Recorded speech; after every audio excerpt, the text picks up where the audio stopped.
विराजमान रहते हैं तो भक्ति के सहित। चलो वहीं से अटका दो।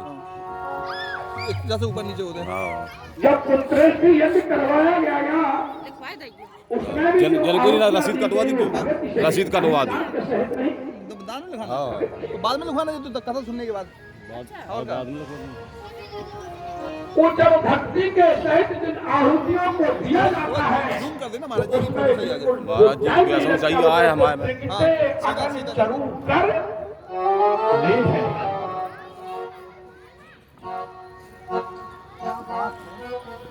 जैसे ही भक्ति के सहित आहुतियां दी गई अग्निदेव प्रकट हो जाते हैं।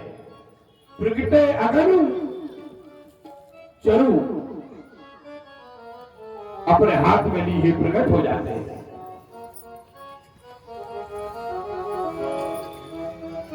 और जैसे ही प्रकट हुए ध्यान देना तो अग्निदेव वशिष्ठ से कहते हैं, क्या कहते हैं? तुलसी बाबा लिखते हैं कि राम सिया राम सिया राम जय राम सिया राम सिया राम जय जय राम राम सिया राम जय जय राम।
अग्निदेव ने कहा, ऐ वशिष्ठ जी, आपने जो अपने हृदय में विचार किया है, बोले सकल काज भासे थे तुम्हारा। वशिष्ठ जी, आपने अपने हृदय में जो विचार किया है, एक विचार नहीं किया, ध्यान देना, सकल काज लिखा है यहाँ पर। सकल का मतलब होता है जितने भी वशिष्ठ जी ने हृदय में विचार किए थे वो सारे कार्य आपके पूर्ण होंगे, सिद्ध होंगे। पढ़ जान जा उन्होंने कहा कैसे सिद्ध होंगे? वशिष्ठ जी ने कहा ये सिद्ध कैसे होंगे? अग्निदेव कहते हैं मैं बता रहा हूं विधि कैसे सिद्ध होंगे।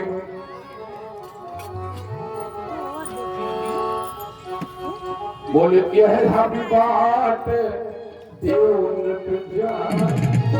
सही अभी बात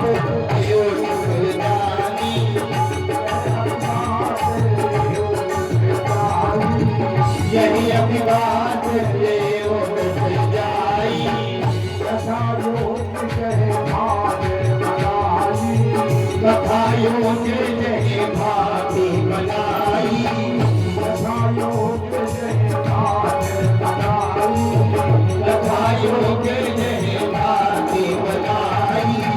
जय हनुमान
ध्यान देना। आपने एक बात का ध्यान किया होगा, आपके घर में बिजली लगी है, लगी है।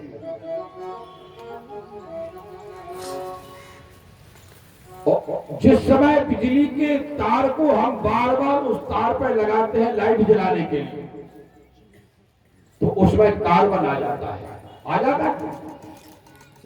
लगाते लगाते तो कई बार आग छोड़ता है, आग छोड़ते छोड़ते उसकी जो उसके ऊपर जंग टाइप की आ जाती है, काला पड़ जाता है, तो वो लाइट सही नहीं देता है। ध्यान करना, जब लाइट सही नहीं देगा तो आप कहेंगे कि लाइट सही क्यों नहीं दे रहा है। पड़ोसी से पूछेंगे कि उसी फेस पर तो आपकी लाइट है और उसी फेस पर हमारी लाइट अड़ी हुई है, लेकिन हमारे बल्ब तेज क्यों नहीं है, डिम दिख रहे हैं, आपके तो बड़ी तीव्रता से जल रहे हैं।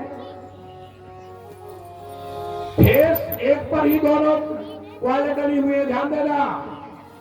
पड़ोसी का बल्ब तेज चल रहा है, वो आपका बल्ब डिम है। आप पूछेंगे क्या कारण है, तो वो कहेगा एक काम करिए, जाकर के देख कहीं उस पर जंग तो नहीं आ गया। और होता है जब हम बार बार उस तार के ऊपर तार डालेंगे तो उस पर जंग आ जाता है, तो हमारा प्रयास क्या रहता है कि उस जंग को हटाना पड़ता है। और जब हम उस जंग को हटा देते हैं, फिर से लाइट डालते, तो हमारा भी बल्ब तेज हो जाता है। हो जाता कि नहीं हो जाता है? इसी प्रकार से ध्यान देना, व्यक्ति के विचारों को, व्यक्ति के भविष्य को 3 जगह से देखा जाता है। जो विद्वान संत होता है वो 3 जगह से उसके भविष्य को देख लेता है। नंबर 1, मस्तिष्क रेखा। अगर कोई विद्वान संत है, वो आपके बेटे का, बेटी का, आपका मस्तक देख लेगा, मस्तक से ही आपका पूरा भविष्य तय कर लेगा। इसके भविष्य में क्या होगा, वर्तमान में क्या होगा, भूत में क्या होगा। नंबर 1 चीज ध्यान देना, पहली मस्तिष्क रेखा और दूसरी हस्त रेखा और तीसरी चरण रेखा। पांव के तलवे की नीचे भी एक रेखा होती है। तो सारे संसार के विद्वान 3 जगह से रेखाओं को देखते हैं। जिस समय हम संसार में चलते हैं, तो संसार में जिस प्रकार से हम लाइट की डोरी पर बार बार डोरी डालते हैं तो उस पर जंग आ जाता है। इसी प्रकार में हम संसार में रहते रहते आपकी जो रेखाएं हैं, जो हस्त रेखा है, तो इस पर भी जंग आ जाता है। अब जब आपकी भाग्य रेखा पर ही जंग आ जाए, गौर करना, तो आपका जीवन की जो कार्यशैली है वो बिगड़ जाती है, सही नहीं हो पाती। तो हमारा सिस्टम क्या होना चाहिए कि हमें उस जंग को हटाना चाहिए। अब कितना बढ़िया मौका मिलता है आपको जंग हटाने का। भगवान श्री राम की कथा में आए, यदि आपकी हस्त रेखा पर जंग आ गया, आप ताली बजाते रहिए श्री राम कह के, तो आपकी जंग हट जाएगी। हट जाएगी कि नहीं हट जाएगी? और जब जंग हट जाएगी तो आपका जो बल्ब डिम चल रहा है, आपका जीवन चर्या जो आपकी डिम चल रही है, पड़ोसी की आपको तीव्र दिखाई दे रही है, और जब राम का नाम लेकर के, राम का संकीर्तन करके आप इस तरह तालियों का प्रयोग करेंगे, तो आपकी जंग समाप्त, तो आपका भी बल्ब उसी प्रकार से तेज हो जाएगा जैसे शाम लवाए का। इसलिए तालियों में संकोच मत किया करो, पहले संकोच को हटाओ, ये आपके लिए लाभप्रद विषय है। और दूसरा, योग की दृष्टि से भी, ये तो धर्म की दृष्टि से हो गया, तो यदि हम योग की दृष्टि से भी देखें, तो योग की दृष्टि से यदि हम दोनों तालियों का प्रयोग करते हैं तो हमारा खून का संचार तेज हो जाता है, हमारी जो शरीर की गतिविधियां शिथिल पड़ जाती है वो तीव्र हो जाती है, तो हमारे मस्तक की रेखा भी उसके हिसाब से तेज हो जाती है। तो कितनी रेखाएं बताई हमने? 3 जगह से देखा जाता है।